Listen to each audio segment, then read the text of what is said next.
सल्ली अला रसूलिल करीम। अऊज़ु बिल्लाहि मिनश शैतानिर रजीम। बिस्मिल्लाहिर रहमानिर रहीम।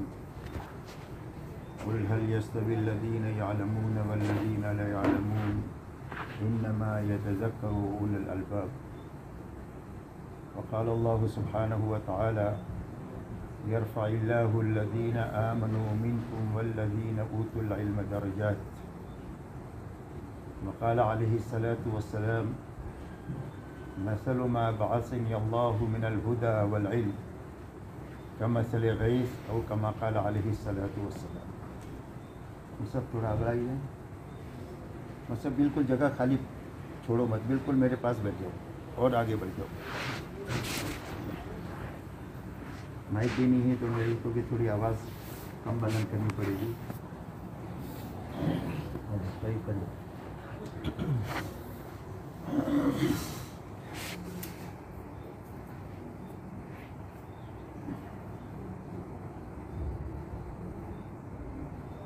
मेरे मुहतरम बुज़ुर्गों और दोस्तों, ये ज़मीन पर बसने वाले हर एक मर्द और हर एक औरत की दुनिया और आखिरत बनाने के लिए अल्लाह ने अपने पास से ईमान और इल्म उतारा है। और अल्लाह ने अपनी सुन्नत को ये ज़मीन पर ये जारी फरमाई है कि जो कोई भी ईमान और इल्म की रियायत के साथ ज़िंदगी गुजारेगा, अल्लाह उसकी दुनिया हयात तैयबा की शक्ल में बना देंगे और उसकी आखिरत जन्नत की बहुत बड़ी नेमत की शक्ल में आखिरत बना देंगे। और जो ईमान और इल्म की रियायत के बग़ैर ज़िंदगी गुजारे, चाहे दुनियावी एतबार से कितने ही बड़े नक्शों के मालिक क्यों न हो, लेकिन नतीजतन अल्लाह इनकी दुनिया उजाड़ेंगे और वो मईशतन दनका की शक्ल में होगी और उनकी आखिरत उजड़ेगी जहन्नम की शक्ल में, जिसमें कभी भी आबादी नहीं होगी। ये ऐसी पक्की ठक्की बात है कि उसके ख़िलाफ़ हो नहीं सकता। वलन तजिद लिसुन्नतिल्लाहि तब्दीला वलन तजिद लिसुन्नतिल्लाहि तहवीला। इसलिए बुनियादी बात है जो समझने की है और पूरी और उम्मत इंसानियत को समझाने की है कि सारी इंसानियत के संभलने की ये दो बुनियादें हैं, ईमान और इल्म। इसीलिए जनाब रसूलुल्लाह सल्लल्लाहु अलैहि वसल्लम इरशाद फरमाते हैं कि अल्लाह ताला ने जिन दो चीज़ों को लेकर मुझे दुनिया में भेजा है, यानी हिदायत और इल्म को और ईमान और इल्म को, उसकी मिसाल बारिश के पानी की सी है। बारिश के पानी की खासियत यह है कि बारिश आती रहे तो पूरी दुनिया हरी भरी रहे और सारी मखलूक़ात ज़िंदा रहे, इसलिए कि हर चीज़ की हयात अल्लाह ने पानी में रखी है। वजअलना मिनल माइ कुल्ल शैइन हय्य।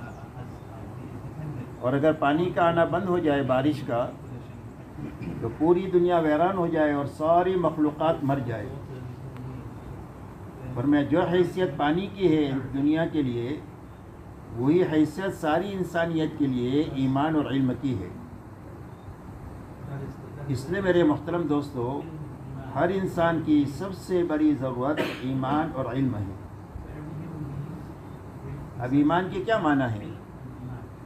ईमान के माना मेरे दोस्तों ये है कि हर इंसान का ताल्लुक़ अल्लाह से सही भी हो जाए और कवी हो जाए। एक तो मोहब्बत का ताल्लुक़ कि अल्लाह से मोहब्बत सबसे ज़्यादा हो जाए, इसलिए कि दुनिया का हर इंसान 8 चीज़ों के बीच में रहता है, जिसको कुरान पाक में कुल इन कान आबाउकुम वाली आयत में बयान किया है कि हर इंसान इन 8 चीज़ों के बीच में रहता है। तो अल्लाह का मुतालबा हर एक इंसान से ये है कि इन 8 चीज़ों में रहते हुए अल्लाह की मोहब्बत इन 8 की मोहब्बत पर गालिब होनी चाहिए। इसलिए कि ज़िंदगी में इताअत जो ज़िंदा होगी वो मोहब्बत के रास्ते से होगी। और इस्लाम की रूह इताअत है, मुती मुहतदी, गैर मुती गैर मुहतदी। जो मुती है वो हिदायत याफ्ता है और जिसकी ज़िंदगी में हिदायत नहीं है वो गैर हिदायत याफ्ता है। इसलिए कि सारे नबियों की बिआसत इताअत ही को ज़िंदा करने के लिए होती है। वमा अरसलना मिन रसूलिन इल्ला लियुताअ बिइज़्निल्लाह। इसलिए मेरे मोहतरम दोस्तों, इताअत जो ज़िंदा होगी वो मोहब्बत के रास्ते से होगी। फ़इन्नल मुहिब्ब लिमन युहिब्बु मुतीअ, जिसको जिससे मोहब्बत हो जाती है आदमी उसका वफ़ादार हो जाता है, आदमी उसका फरमाबरदार हो जाता है, आदमी उसके लिए जान देने के लिए तैयार हो जाता है। तो एक तो मोहब्बत पैदा हो जाए अल्लाह की सबसे ज़्यादा, इसलिए कि अल्लाह का हक़ यह है कि सबसे ज़्यादा अल्लाह से मोहब्बत की जाए, इसलिए कि मुनइम हक़ीक़ी अल्लाह की ज़ात है। वमा बिकुम मिन निअमतिन फमिन अल्लाह, जो कोई भी नेमत जिस किसी के पास में है वो सिर्फ़ और सिर्फ अल्लाह ही की तरफ से मिली हुई है। जो नेमतों का देने वाला अल्लाह है, उसका हक़ है कि सबसे ज़्यादा उससे मोहब्बत की जाए। इसीलिए ईमान वालों के बारे में फरमाया अल्लज़ीना आमनू अशद्दु हुब्बन लिल्लाह, फरमाया ईमान वालों की शान ये है कि उनके दिलों में अल्लाह की मोहब्बत सबसे ज़्यादा है। दूसरी बात अल्लाह के ताल्लुक़ में ये है कि अल्लाह का डर पैदा हो जाए कि कहीं महबूब नाराज़ न हो जाए। महबूब हक़ीक़ी अल्लाह की ज़ात है, इसलिए कि अल्लाह की नाराज़गी से बड़ी कोई चीज़ है ही नहीं मुसीबत की। अल्लाह नाराज़ हो जाए तो जहाँ नाराज़ हो जाए, तो अल्लाह की नाराज़गी का डर दिल में पैदा हो जाए कि कहीं अल्लाह नाराज़ न हो जाए। अल्लाह के अज़ाब और पकड़ का डर पैदा हो जाए कि कहीं अल्लाह की पकड़ ना आ जाए, इसलिए कि अल्लाह का रहम भी बड़ा, अल्लाह की पकड़ भी बड़ी। इन्न बत्श रब्बिक लशदीद, तेरे रब की पकड़ तो बहुत सख्त है। तो अल्लाह का डर दिल में इतना पैदा हो जाए जो आदमी को नाफरमानी से बचा दे, इसलिए कि हराम से बचने की जो ताकत पैदा होगी वो अल्लाह के डर की वजह से होगी। अल्लाह की अज़मत का जो हक़ है उससे आदमी अल्लाह की नाफरमानी से बचेगा। और अल्लाह ताला की तरफ से जो अहकामात है, ये 2 लाइन के अहकामात है। भाई देखो, सोना नहीं और मेरे सामने बैठ करके तो कोई सोना नहीं, कितनी मेहरबानी करना, लंबी मजलिस नहीं होगी और आप इसको तकरीर नहीं समझो। मैं बहुत ज़रूरी बातें हैं जो अपनी बिरादरी से करना चाहता हूँ, ज़रूरी बातें हैं, इसलिए तकरीर मत समझना इसको कि कुछ सुना तो भी ठीक है, नहीं सुना तो भी ठीक है। बहुत ज़रूरी बातें हैं और सारी बातें ज़रूरी ही कहूँगा।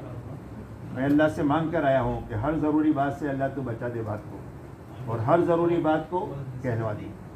तो इसके लिए जाग कर सुनना, और जाग कर सुनने का आसान रास्ता ये है कि आप लोग आंखें नहीं बंद करना, नीचे नहीं देखना, घुटनों में हाथ नहीं डालना और गैर ज़रूरी टेका नहीं लगाना। ये सारी चीज़ें जो है वो सोने की नीयत होती है, थोड़ी देर में आ जाती है। नीयत करो तो फ़ौरन आ गई। तो इसके लिए नींद से बच करके रहना, इसलिए कि आंखें बंद हो गई तो कान बंद हो गए, और कान बंद हो गए तो मजलिस में रहने के बावजूद भी कोई बात अंदर उतरेगी नहीं दिल में, और जो बात दिल तक नहीं पहुंचेगी वो ज़िंदगी के रुख को सही नहीं करेगी। जो बात दिल तक नहीं पहुंचेगी वो ज़िंदगी के रुख को कभी सही नहीं करेगी। इसलिए कि ज़िंदगियाँ मामूलात से नहीं बनती, मालूमात से, और ज़िंदगियाँ वसाइल से नहीं बनती। ज़िंदगियाँ जो है वो वसाइल से नहीं बनती और मालूमात से नहीं बनती, बल्कि ज़िंदगियाँ जो है वो अमल से बनती है। और अमल की ताकत उस वक्त में मिलेगी जब बात कानों के रास्ते से दिल तक पहुँच जाए, और दिल तक पहुँच जाए तो एक जुमला काफ़ी है ज़िंदगी के बदलने के लिए। डकैती की हालत में कान में आवाज़ पड़ी, अलम यानी लिल्लज़ीना आमनू अन तख़शअ क़ुलूबुहुम लिज़िक्रिल्लाह। बस वो दिल तक बात का क्या पहुंचना था कि फ़ौरन ज़बान से निकला, हाँ आ गया, वक्त आ गया, और अपने सारे सामानों को तोड़ फोड़ करके बैतुल्लाह पहुंचकर बड़े बड़े बहुत बड़े वली बन करके दुनिया से गए। ज़िंदगी किसने बदली? एक जुमले ने। दीन की बात में इतनी ज़बरदस्त ताकत है, लेकिन शर्त यह है कि वो दिल तक पहुंचनी चाहिए, तो वरना मालूमात से कभी ज़िंदगी आदमी की बनती नहीं है। इसलिए मेरे दोस्तों, आपसे हमारी अदब से दरख्वास्त है, उलमा की जमात है, बात कहते हुए भी डर लगता है, लेकिन बहरहाल ज़रूरत है, अमानत है, तो बात तो करना ही है, और उसका लिहाज के साथ ही बात को सुनना और सुनाना है हम सब। इसके लिए जाग कर सुनना और आंखें बंद नहीं करना, मेरी तरफ ही देखते रहना। तो दूसरी बात मेरे दोस्तों ये है कि अल्लाह का डर पैदा हो जाए जो आदमी को हराम से बचा दे। और हराम से बचना ये सबसे बड़ी इबादत गुजारी है। इत्तक़िल महारिम तकुन आबदन नास। तीसरी बात अल्लाह के ताल्लुक़ में ये है कि यकीन अल्लाह से जुड़ जाए कि ज़िंदगी के बनने का ताल्लुक़ मुल्क और माल से नहीं है, डिग्री और ओहदों से नहीं है, बल्कि सिर्फ एक अल्लाह की ज़ात के साथ है। तो यकीन अल्लाह के साथ इस तरह जुड़ जाए कि आदमी हालात के तासुर से निकल जाए। इसलिए कि दुनिया हालात का घर है, कभी यकसा हालात नहीं रहते। तो हालात के तासुर से वो निकलेगा जो यकीन की ताकत के साथ दुनिया में जिएगा। तो ईमान के माना ये है कि ये तीन बुनियादें दिल में मुस्तहकम होनी चाहिए: अल्लाह की मोहब्बत, अल्लाह का डर और यकीन। और इतना यकीन मुस्तहकम हो जाए कि जो 24 घंटे की ज़िंदगी को ख्वाहिशात से निकाल करके इल्म इलाही की रियायत पर ले आए। किस पर ले आए? इल्म इलाही की रियायत पर। इसलिए कि अगर इल्म इलाही की रियायत है तो आदमी ज़िंदा है, वरना आदमी मुर्दा है, इंसान नुमा एक लाश है। उलाइका कल अनाम मुल अदल। अल्लाह की निगाह में वो चलती फिरता एक जानवर है, बल्कि जानवर से भी बदतर है, जिसकी ज़िंदगी में ईमान और इल्म की रियायत नहीं है। उसी के साथ जिन शोबों में ये चल रहे हैं, चाहे वो शोबे पान की दुकान हो और चाहे बड़ी बड़ी हुकूमतें हों, वो सारे शोबे भी मुर्दा है। इसलिए कि सारे इंसानों की और उनके शोबों की हयात ईमान और इल्म में है। ईमान और इल्म है तो लोग भी ज़िंदा है, उनके शोबे भी ज़िंदा है। और अगर ये दोनों चीज़ें नहीं हैं तो वो भी मुर्दा है, उनके शोबे भी मुर्दा है। और रात को भी आपने सुना कि मुर्दे में से ताफुन निकलता है। वैसा इन सारे शोबों से और इंसानों से ताफुन निकलेगा दुनिया में।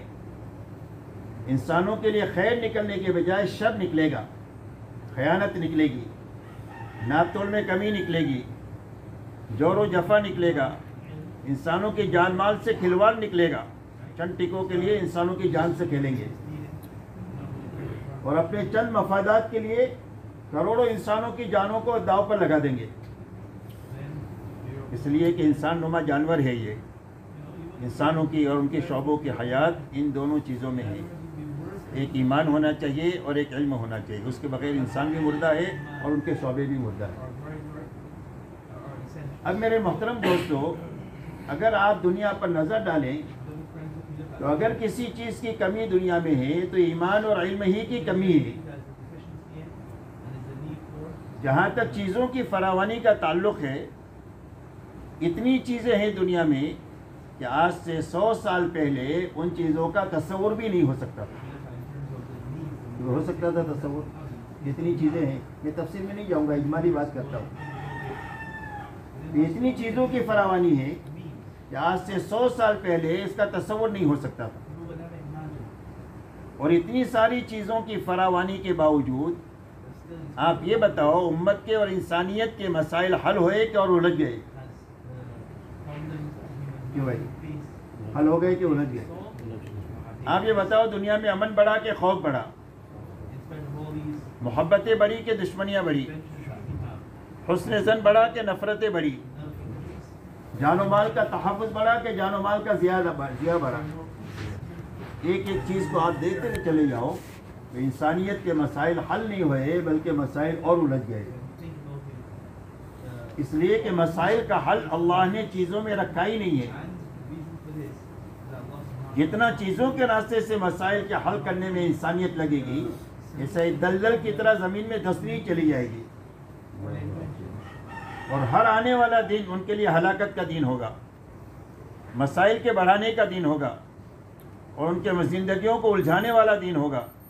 इसलिए कि मसाइल का हल अल्लाह ने चीज़ों में रखा ही नहीं है, मसाइल का हल सिर्फ ईमान और इल्म में रखा है। और यही दोनों चीज़ों की दुनिया में कमी है। ईमान का हाल तो दुनिया की सतह पर यह है कि कहने को आप कह लो कि दुनिया में 800 करोड़ इंसान हो गए। अभी किसी ने मुझे, आप तक तो 700 कह रहा था मैं कि 700 करोड़ इंसान है। अभी किसी ने बताया कि इस तारीख को ही 800 करोड़ हो गए दुनिया के लोग। 800 करोड़ इंसानों में 75-80% इंसान तो वो है कि जो सरे से ईमान को जानते ही नहीं है, सरे से ईमान को जानते ही नहीं है। अगर आज क़यामत कायम हो जाए तो दुनिया की 75% आबादी या 80% आबादी मरते ही हमेशा हमेशा के लिए जहन्नम में चली जाए, कभी वहाँ से निकल नहीं सकती। ईमान के एतबार से पूरी दुनिया का हाल ये है। 20% या 25% जो मुस्लिम आबादी है पूरी दुनिया में, उसके ईमान की सतह इतनी गिरी हुई है कि जिसके नतीजे में ईमान और इतनी सतह उनकी गिरी हुई है कि उनकी ज़िंदगियाँ इल्म इलाही की रियायत से खाली हो चुकी है। उनकी ज़िंदगियाँ इल्म इलाही की रियायत से खाली हो चुकी है। यहाँ तक कि दीनी इफलास का हाल यह है आलमी सतह पर। यह मायूसी के लिए नहीं कह रहा, एक हकीकत है जो हमको समझना है, हम सबको, और खुसूसियत के साथ उलमा की जमात को समझना है। ईमानी इल्म की सतह इतनी गिरी हुई है कि कहने को भले आप कह लो कि दुनिया में 70-80 मुसलमानों के मुल्क है, लेकिन कोई मुल्क ऐसा नहीं बतला सकते हो कि जिस मुल्क में 100% ईमान वाले पूरे पुरानी इल्म की रियायत के साथ ज़िंदगी गुजार रहे हैं। मुल्क को आप छोड़ो, कोई सूबा बता दो, सूबे से नीचे कोई तहसील बता दो, तहसील से नीचे कोई गांव जिसमें 3000 मुसलमानों के घर हों और जिसमें 20,000 बालिग मर्द और औरतें रहती हों और वो इस इल्म की रियायत के साथ जी रही हो, ऐसा एक गांव बताना हमारे लिए मुश्किल है। तो मैं सही कह रहा हूँ कि गलत कह रहा हूँ? हमारे दीनी इफलास का हाल ये है। और पुरानी इल्म की रियायत इतनी ख़त्म हुई उम्मत में से, और जब इस इल्म की रियायत ख़त्म हो गई तो पूरी उम्मत मिन हैसुल उम्मा हालात में आ गई। पूरी उम्मत मिन हैसुल उम्मा हालात में है, और उन हालात से निकल नहीं सकती है जब तक ये दो बुनियादें ज़िंदा न हो जाए, एक ईमान और इल्म। ये बात साथ में अच्छी तरह समझने की है। ये इल्म इलाही की रियायत ज़िंदगी में से क्यों गई? मालूमात नहीं है इसकी वजह से हुआ, या वसाइल नहीं है इसकी वजह से हुआ? तुम्हें बात समझ में आ रही है? इसकी वजह क्या? वजह तो समझनी पड़ेगी। इल्म इलाही की रियायत ज़िंदगी में से क्यों गई? इसलिए गई कि मालूम नहीं है, अभी नमाज़ पढ़ना फ़र्ज़ है इसलिए नमाज नहीं पढ़ते, या वसाइल की कमी है, मस्जिद ही नहीं है बेचारे, नमाज कहाँ पढ़े, या कोई आलिम ही नहीं है बताने वाला कि पूछ करके चले। वसाइल भी है, मालूमात भी है, लेकिन उसके बाद ज़िंदगी इल्म से इतनी खाली है। तो उसकी वजह सिर्फ क्या है? उसकी वजह सिर्फ ये है कि फ़राइज़ पर खड़े होने की ताकत नहीं है, हराम से बचने की अंदर में ताकत नहीं है। इसलिए कि आदमी मालूमात की वजह से दीन पर नहीं चलता और वसाइल की वजह से नहीं चलता, बल्कि आदमी दीन पर जो चलेगा वो अंदर की ताकत से चलेगा, जिसको ईमान की ताकत कहते हैं और जिसको यकीन की ताकत कहते हैं और जिसको हिदायत की ताकत कहते हैं कि हिदायत ज़िंदगी में आ गई तो उसका अंजाम क्या होगा? कि ज़िंदगी पाबंद बन जाएगी अल्लाह के इल्म की। इसीलिए हुजूर पाक अलैहिस्सलातु वस्सलाम की जब बिअसत हुई है उस वक्त में सारी इंसानियत जहालत में भी डूबी हुई थी और गुमराही में भी डूबी हुई थी। ये दोनों बुनियादें इंसानों में से ख़त्म थी, हिदायत भी ख़त्म थी और इल्म भी ख़त्म था। इसलिए आप ज़माने जाहिलियत के ज़माने में आपकी पैदाइश हुई कि जहालत आखिरी दर्जे की और गुमराही भी आखिरी दर्जे की। तो उस जहालत और गुमराही को ख़त्म करने के लिए हुजूर पाक अलैहिस्सलातु वस्सलाम ने उम्मत में ये दो बुनियादों को ज़िंदा करने के लिए मेहनत के ऐसे रुख पर इनको डाला कि हर फ़र्द उम्मत में फ़राइज़ पर खड़े होने की ताकत पैदा हो जाए और हराम से बचने की ताकत पैदा हो जाए। उस मेहनत के साथ इनको इल्म दिया गया और जैसी जैसी अंदर में ताकत पैदा होती जाएगी ऐसे फ़राइज़ भी आते गए, मुहर्रमात भी आते गए। इसलिए कि ताकत के बगैर कभी भी ज़िंदगियों में इल्म आ नहीं सकता, याद रखो ये बात। और वसाइल की वजह से कभी इल्म ज़िंदा नहीं हो सकता। इल्म जो ज़िंदा होगा वो अंदर की ताकत से होगा। हुजूर पाक अलैहिस्सलातु वस्सलाम ने मेहनत का ऐसा रुख लिया कि जिस मेहनत की वजह से अंदर में अल्लाह के हुक्मों पर चलने की ताकत पैदा होती चली गई, और जैसे जैसे ताकत पैदा होती गई अल्लाह की तरफ से अहकामात आते गए, करने के भी और बचने के भी। 23 साल में वो ताकत भी मुकम्मल हो गई, और 23 साल में वो चलना भी मुकम्मल हो गया, बचना भी मुकम्मल हो गया। यहाँ तक इनके बारे में आता है, कानू किताब अल्लाह यमशून अलल अर्द, और मैं ज़मीन पर अल्लाह की चलती फिरती किताब थे। कुरान समझना होता था तो तफसीर खोलने की ज़रूरत नहीं थी, बल्कि इनकी ज़िंदगियाँ जो है वो इस्लाम की अमली नमूना थी। इसलिए उनकी दावत अस्लिम व तस्लमो का, इस्लाम लाओ सलामती मिलेगी। का कौन सा इस्लाम? का हमारे जैसे हो जाओ। कैसे हो जाओ? हमारे जैसे हो जाओ। तो आपने मेहनत के ऐसे रास्ते से इनको गुजारा कि जिसके नतीजे में पूरा कुरान अमली तौर पर जिंदा हो गया, मारूफात का इम्तिसाल जिंदा हो गया, मुनकरात से इज्तनाब जिंदा हो गया, तक़वे का इल्म तक़वे के साथ आ गया, तवक्कुल का इल्म तवक्कुल के साथ आ गया, सब्र और शुक्र का इल्म सब्र और शुक्र के साथ आ गया। यहाँ तक कि मेरे दोस्तों, कुरान की जो ताकत थी वो दुनिया में जाहिर हो गई। और आप देखो, ये मजमा ऐसा है कि जो थोड़ा भी है और कमज़ोर भी है, थोड़ा भी है, वो करोड़ों में नहीं है, मुश्किल से चंद लाख में आप गिन सकते हैं उनको, उस मजमे को, सहाबा के मजमे को। और कमज़ोर इतना है कि 10-10 सहाबा एक सवारी पर सवार होते हैं, पैदल चलते हैं, पैर फट गए चिथड़े बांधकर चल रहे। कपड़ों की इतनी कमी है कि एक दूसरे की ओट में बैठते हैं कि सतर न खुल जाए। खाने की इतनी कमी है कि पूरी सब की सब भूख की वजह से गिर जा रही है। वसाइल की इतनी कमी है, तादाद की इतनी कमी है, और इतनी छोटी जमात के हाथों अल्लाह ताला ने इतना बड़ा काम लिया, इतना बड़ा काम लिया, पूरे आलम के धारे को बदलने का काम लिया। पूरे आलम के धारे को बदलना बहुत मुश्किल होता है। सैलाब का धारा आ जावे तो उसको बदला नहीं जा सकता। वो मकानों को, बिल्डिंग को, वो सबको समेट के लेके जाए। एक कुफ्र का और एक गुमराही का और जहालत का अंधेरा इतना था, उस धारे को बदला है सिर्फ 23 साल के ज़माने में। और एक कमज़ोर और छोटी जमात के हाथों पूरी दुनिया का धारा बदला है, और हक ऊपर आ गया और बातिल नीचे आ गया, और दुनिया के सारे निज़ाम पर कुरान की हुक्मरानी कायम हो गई। इनफरादी ज़िंदगी में भी कुरान चलेगा और इज्तिमाई ज़िंदगी में भी कुरान चलेगा। हुकूमत के निज़ाम से लेकर म्यूनसिपालिटी के निज़ाम तक पुरानी तालीमात चलेगी, और इज्तिमाई ज़िंदगी से लेकर इनफरादी ज़िंदगी के हर शोबे में पुरानी तालीमात के साथ ज़िंदगियाँ गुजरेगी। इतना बड़ा काम हो गया। और आप देखो, जब ये इल्म अपने अमल के साथ जिंदा हो गया तो उसकी ताकत दुनिया में जाहिर हो गई कि भाई ज़ौक़ क़ुव्वत में बदला नहीं कि बदला, मग़लूबियत ख़त्म हुई नहीं हुई, अमन कायम हुआ नहीं हुआ,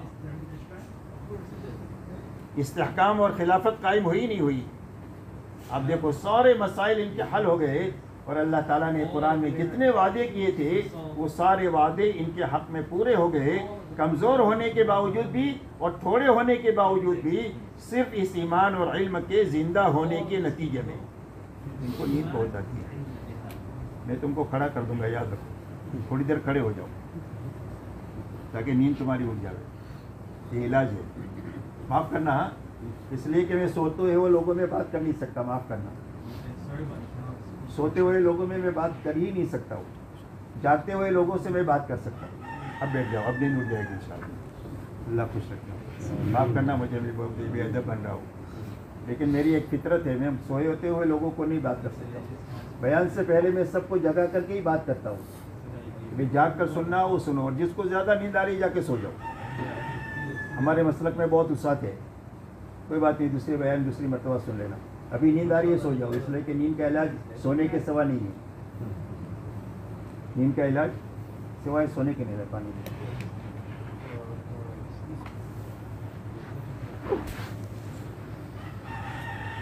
कहाँ जा रहे? बैठ, कहाँ जा रहे? हाँ हाँ, क़ज़ाए हाजत के लिए, उसके लिए तो जा सकते। वैसे बात पूरी सुनना चाहिए।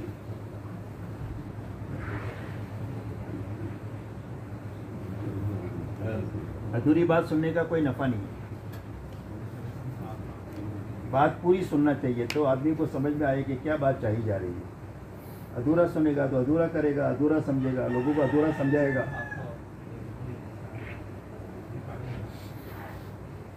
इसलिए मेरे दोस्तों, ये बुनियादी बात जो समझने की है कि हमारी और पूरी उम्मत की और सारी इंसानियत की सबसे बड़ी ज़रूरत ईमान और इल्म है। दुनिया की जितने काम करते हैं करते रहे, हम किसी को मना नहीं करते, लेकिन ईमान और इल्म के साथ करें। तो उम्मत की और इंसानियत की सबसे बड़ी ज़रूरत जो है वो ईमान और इल्म है, और ये वक्त का सबसे बड़ा तकाजा है, वक्त का सबसे बड़ा तकाजा। और वक्त के तकाजे की बड़ी अहमियत होती है।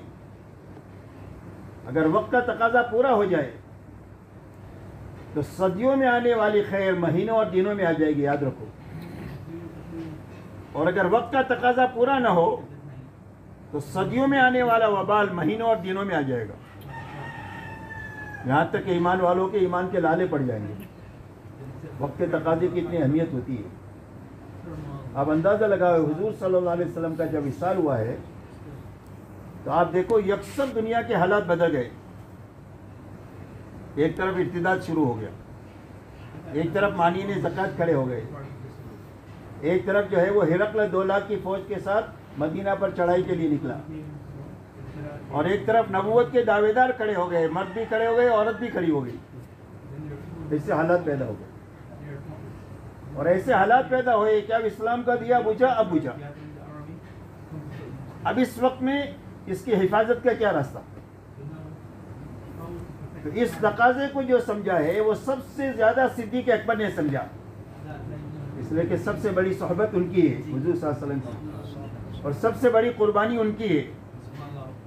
तो सबसे ज़्यादा इस वक्त के तकाजे को इन्होंने समझा, और उस तकाजे को पूरा करने के लिए तकरीबन अक्सर सहाबा की राय के खिलाफ कदम उठाया। सहाबा की राय ये थी कि हुजूर सल्लल्लाहु अलैहि वसल्लम ने उसामा की जमात के रवाना करने के लिए फरमाया था। उस वक्त में हालात और थे, अब हालात बदल गए हैं, लिहाजा उसामा की जमात को थोड़ा सा रोक लेना चाहिए, हालात नॉर्मल हो जाए उसके बाद भेज देंगे। हज़रत सिद्दीक़ अकबर रज़ी अल्लाह तआला अन्हु ने फरमाया कि हमने 23 साल हुजूर सल्लल्लाहु अलैहि वसल्लम की ज़िंदगी में जो सबक लिया है कि हम हालात की वजह से हुक्म को नहीं तोड़ेंगे, बल्कि हुक्म पूरा करने की बरकत से अगर हालात आएंगे तो उसको झेलेंगे और बर्दाश्त करेंगे। ये सबक सीखे हमने। हालात के ताबे हम नहीं हैं, हम हुक्म के ताबे हैं। इसलिए उसामा की जमात तो जाकर के रहेगी, चाहे अबू बकर शहीद हो जाए, उम्महातुल मोमिनीन शहीद हो जाए, और कोई भी इनको दफन करने वाला ना हो मदीना में, और जंगल के दरिंदे आकर इनकी लाशों को नोचे, मैं इसको तो बर्दाश्त कर सकता हूँ, लेकिन हुजूर सल्लल्लाहु अलैहि वसल्लम की बात को टाल नहीं सकता, और दीन में कमी आ जाए मैं इसको बर्दाश्त नहीं कर सकता। यहाँ तक इतना सख्त मौका अपनाया कि जो ऊँट के साथ रस्सी देते होंगे हुजूर सल्लल्लाहु अलैहि वसल्लम के ज़माने में ज़कात में, अगर रस्सी नहीं देंगे तो उनके साथ क़िताल करूँगा, सिर्फ रस्सी के लिए, रस्सी नहीं देंगे तो। और आप देखो ये मौक़िफ़ इनका क्या अपनाना था कि सिर्फ 2 साल से कुछ ज़माने में सारे हालात नॉर्मल हो गए, इर्तिदाद रुक गया, मानी ने ज़कात देने लगे ज़कात, हिरकल मजबूर होकर, माजूर होकर और मरगूब होकर के वापस चला गया, नबूवत के दावेदार मारे गए, और सारे हालात ऐसे नॉर्मल हो गए कि सिद्दीक़ अकबर जब दुनिया से गए हैं तो इस हाल में गए हैं कि इस्लाम को जिस सतह पर हुजूर सल्लल्लाहु अलैहि वसल्लम छोड़कर गए थे, एक बाल के बराबर उसमें कमी आनी नहीं की।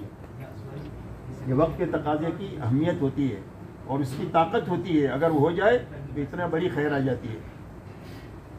और अगर वक्त के तकाजे पूरे ना हो तो सदियों की जाहो जलाली दिनों में ख़त्म हो जाती है। आपने समरकंद और बुखारा के हालात पढ़े ही नहीं पढ़े? क्यों भाई? अंदलुस के और स्पेन के हालात पढ़े ही नहीं पढ़े, जहाँ 1,000 साल तक हमारी जाहो जलाली के दिन रहे। यहाँ तक कि कारी तैयब साहब रहमतुल्लाह अलैह ने लिखा है कि जब वहाँ के कुतुब खानों को ख़त्म करने के लिए एक जमात तय की गई तो उस कुतुब खानों को 50 साल में जाकर के ख़त्म कर सकी। हमारे पास में इतने बड़े बड़े नक्शे थे, मस्जिदों के, मदरसों के, खानकाहों के, कुतुब खानों के, और बड़े चाहो जालो के कि दुनिया की कोई ताकत इनसे आँख मिलाकर बात नहीं कर सकती है। लेकिन ऐसे हालात पैदा हो गए कि उनको ये कह दिया गया कि ये मुल्क हमारा है, यहाँ जिसको रहना है वो यहाँ इस्लाम के बगैर रह सकता है, और जिसको इस्लाम चाहिए ये सामने जहाज़ खड़ा है उसमें बैठे वो निकल जाओ। जो निकल गए वो बच गए, और जो रह गए उनकी नस्लों से इस्लाम ख़त्म हो गया। 50 साल स्पेन पर ऐसे गुजरे हैं कि अजान नहीं हुई। हालांकि स्पेन आप जानते हो क्या था, 1000 साल तक 3 दिन कोई आदमी किसी झोपड़े में रह ले तो उसको निकालना मुश्किल है। 1000 साल तक हमारी जाहो जलाली के दिन हैं, चंद दिनों में ख़त्म हुए हैं, और जब ख़त्म हुए हैं तो ईमान के लाले पड़ गए। इसलिए मेरे दोस्तों, वक्त का सबसे बड़ा तकाजा ये है कि उम्मत के 100% ईमान वालों में सबसे पहले और सारी इंसानियत में उम्मत के रास्ते से ईमान और इल्म जिंदा हो। ये वक्त का सबसे बड़ा तकाजा है। उसके बगैर न उम्मत के मसाइल हल हो सकते हैं और न इंसानियत के मसाइल हल हो सकते हैं। अब मेरे दोस्तों, ये 2 बुनियादों को ज़िंदा करने के लिए हमारे पास दीनी शोबे हैं। इन दीनी शोबों में एक शोबा जो है वो मकतब से लेकर दारुल उलूम तक का है। मकातिब जो कायम है ना हमारी दुनिया में, और दारुल उलूम का जो निज़ाम है पूरी दुनिया में, ये ईमान और इल्म ही को ज़िंदा करने के लिए है कि भाई यही गरज है कि और कुछ है। अगर उसके अलावा कोई गरज होगी तो दुनिया है, दीन नहीं है। इसीलिए इसकी बुनियाद है मकतब की भी और दारुल की भी, ईमान और इल्म उम्मत में ज़िंदा हो जाए। तो हमारे पास एक शोबा ये है। दूसरा शोबा हमारे पास में तज़किये का है। तज़किये की बुनियाद भी सिफत एहसान का ज़िंदगी में पैदा करना है। कि सिफत एहसान का क्या मतलब है? कि अल्लाह से इतना ताल्लुक़ पैदा हो जाए कि ज़िंदगी ख्वाहिशात से निकलकर हुक्मों पर आ जाए। ये तसव्वुफ़ का खुलासा है, और एहसान इसी का नाम है। तो दूसरा शोबा हमारे पास में जो है वो तज़किये का है और इस्लाह का है। तीसरा शोबा हमारे पास तसनीफ़ और तालीफ़ का है। तसनीफ़ और तालीफ़ का, चाहे अलिफ बा ता की चाहे कि तख्ती छपे या चाहे बुखारी शरीफ छपे, जितनी तसनीफ़ और तालीफ़ का शोबा है उसकी बुनियाद भी ईमान और इल्म ही है। कि उम्मत में ईमान ज़िंदा हो जाए और उम्मत में इल्म ज़िंदा हो जाए। इसीलिए अल्लाह वाले ये फरमाते हैं कि किसी को किसी आलिम अल्लाह वाले की सोहबत मैसर नहीं है तो फरमाए इनकी किताबों का पढ़ना सोहबत का बदल हो जाएगा। उनकी किताबों का पढ़ना सोहबत का बदल हो जाएगा। और आप और हम ज़रूर इसको महसूस करते हैं कि जब कभी अमली तौर पर कमज़ोरी आ जाती है तो अल्लाह वालों की किताब पढ़ो तो कमज़ोरी दूर हो जाती है। इसलिए कि वो इसी बुनियाद के लिए लिखी गई है, तो बुनियाद उसका असर है जिसकी वजह से आदमी के अमल में क़ुव्वत पैदा होती है। तो ये वो शोबे हैं जो ईमान और इल्म को ज़िंदा करने के लिए है। और अल्हम्दुलिल्लाह ये शोबे अपनी जगह पर ज़रूरी है और यकसा ज़रूरी है, बल्कि जितने हैं उससे ज़्यादा की ज़रूरत है। कितना है उससे ज़्यादा की ज़रूरत है, इसलिए कि नाकाफ़ी है, ज़रूरत के लिए काफ़ी नहीं है। जहाँ तक मकातिब का निज़ाम है दारुल तक का पूरा आलमी सतह पर, हमको ये खुश नहीं होना चाहिए कि बहुत बड़ा निज़ाम हमारे हाथ में है। अगर आप इसका जायज़ा लेंगे पूरा आलमी सतह पर तो मुश्किल से उम्मत के 3% बच्चे आपके मेरे हाथ में हैं। मौलाना सिर्फ मौलवी रफ़ीक साहब सिर्फ 3% बच्चे। आप मेरी बात को जो है हकीकत के आईने में समझना, मैं मुबालगे से हटकर बात कर रहा हूँ, बिल्कुल हकीकत के आईने में। मुश्किल से 3% मुसलमानों के बच्चे आपके और मेरे पास इस निज़ाम के मातहत चल रहे हैं। 97% मुसलमानों के बच्चे बातिल के निज़ाम तालीम के पीछे हैं, जहाँ उनको इत्तेदाद से गुजारने का निज़ाम है। सिर्फ उनको डॉक्टर इंजीनियर बनाने का निज़ाम नहीं है वो, बल्कि इत्तेदाद से गुजारने का निज़ाम है उसमें, भले नाम उसका कुछ भी दिया जाए। मौलाना यूसुफ साहब रहमतुल्लाह अलैह फरमाते थे कि इत्तेदाद की 3 किस्में हैं। फरमाया सबसे पहले इत्तेदाद जहनों में आता है, इत्तेदाद ज़हनी। और इत्तेदाद ज़हनी ये है कि नऊज़ बिल्लाह आदमी के दिल दिमाग में ये बात बैठ जाए कि ज़िंदगी दीन से नहीं बनेगी, डिग्री से बनेगी और मुल्क और माल से बनेगी। ये इर्तिदाद ज़हनी का बीज पड़ गया और उसका असर ये होगा कि अमाल होंगे, उसकी तासीर जाहिर नहीं होगी। हज होगा, जिंदगी को बदलेगा नहीं। रोज़ा होगा, तकवा पैदा नहीं करेगा। नमाज होगी, जिंदगी को साफ सुथरी नहीं बनाएगी, बेहयाई बुराई से पाक नहीं करेगी। ये किसका असर है? ये इर्तिदाद ज़हनी का असर है। इसलिए कि अमल की ताकत उसके यकीन में है। इसमें यकीन में है। ईमान और एहतिसाब में अमल की ताकत है। ईमान और एहतिसाब गया तो अमल की ताकत गई।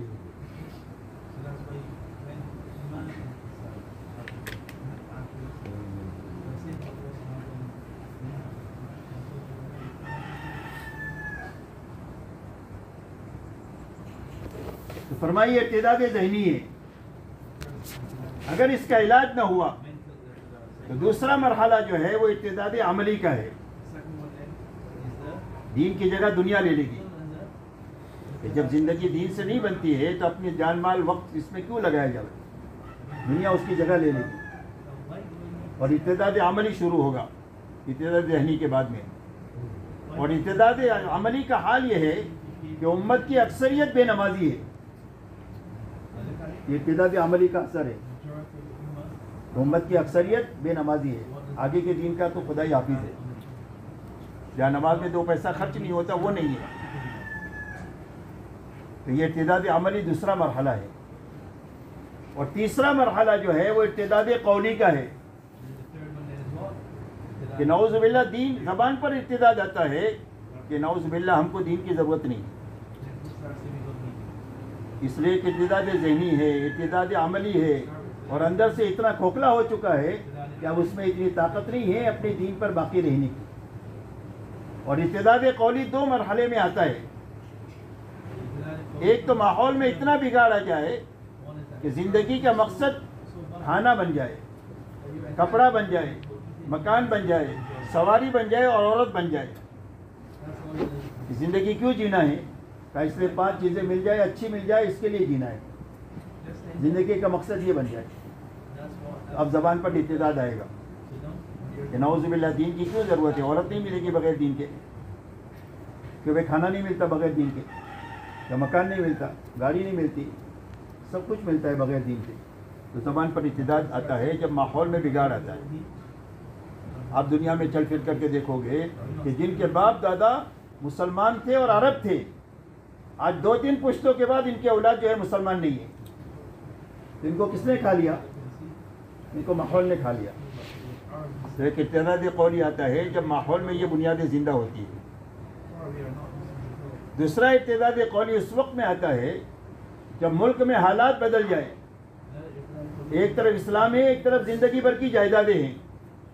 ऐसे हालात दुनिया में पैदा होते हैं जैसे स्पेन में हुआ। मैंने इशारा किया आपको। एक तरफ इस्लाम है, एक तरफ जायदादें हैं बाप दादा की। जायदादें चाहिए तो इस्लाम के साथ नहीं रह सकते, और इस्लाम के साथ रह सकते हैं तो जायदादें नहीं रहेगी, जाओ निकलो यहाँ से। ऐसे हालात दुनिया में पैदा हो सकते हैं। और अल्लाह का निज़ाम यह है कि अंधाधुन हालात नहीं पैदा होते। अच्छे हालात शुक्र की बुनियाद पर आते हैं और नाशुक्री की बुनियाद पर अल्लाह की तरफ से इस किस्म के हालात आते हैं। इसलिए कि अल्लाह की सिफत है समझ। अल्लाह अपनी शान समझियत का मुजाहरा करते रहते हैं हालात हर दुनिया में, हर ज़माने में, कि हमको तुम्हारी ज़रूरत नहीं है, तुमको हमारी ज़रूरत है।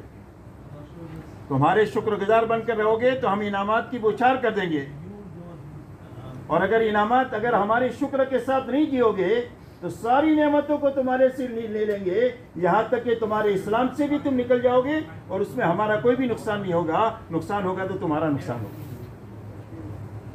तो ऐसा ये हालात पैदा होते हैं दुनिया में।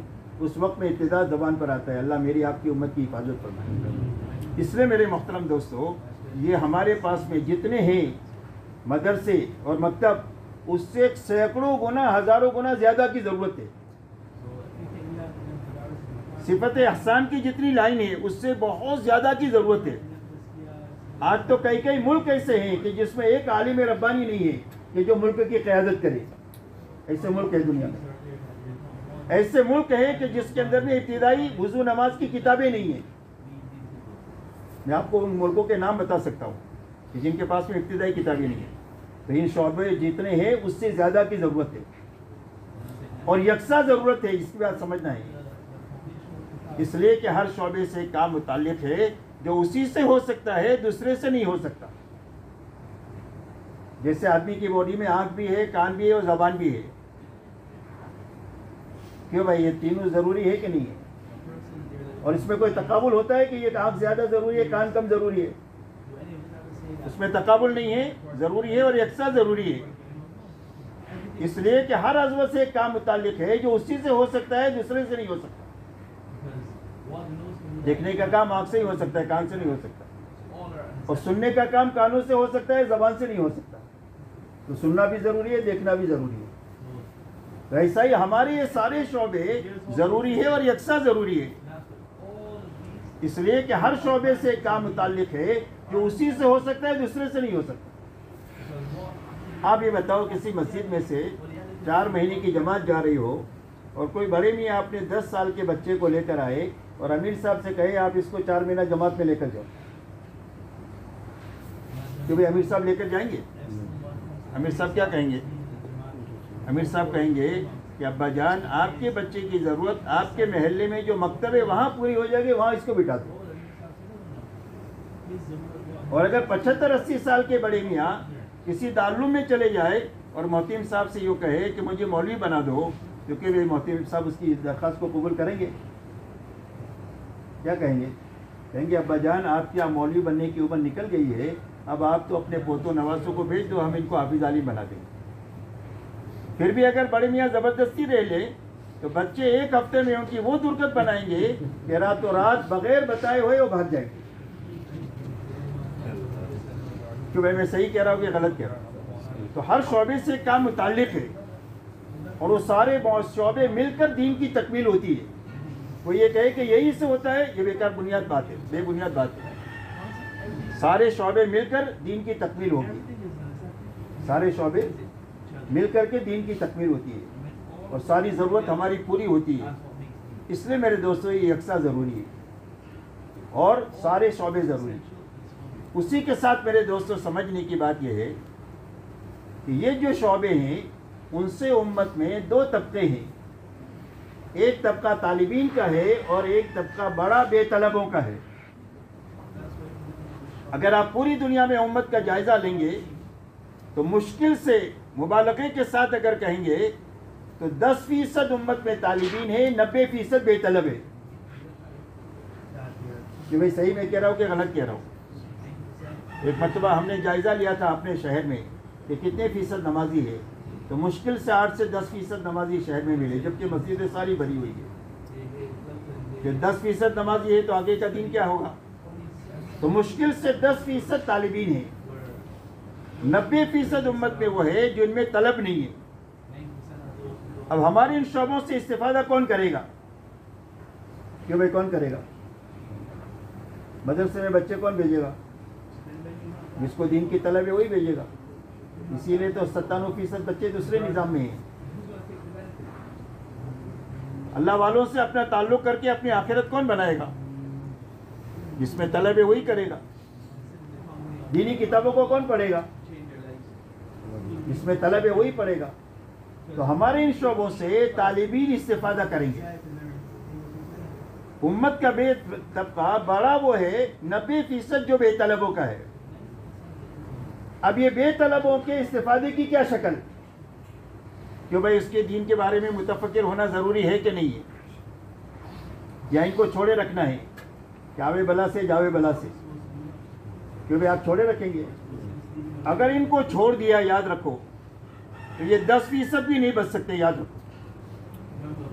इसलिए कि दुनिया में जो कोई हालात आते हैं वो अक्सरियत के अच्छे बुरे अमल पर आते हैं।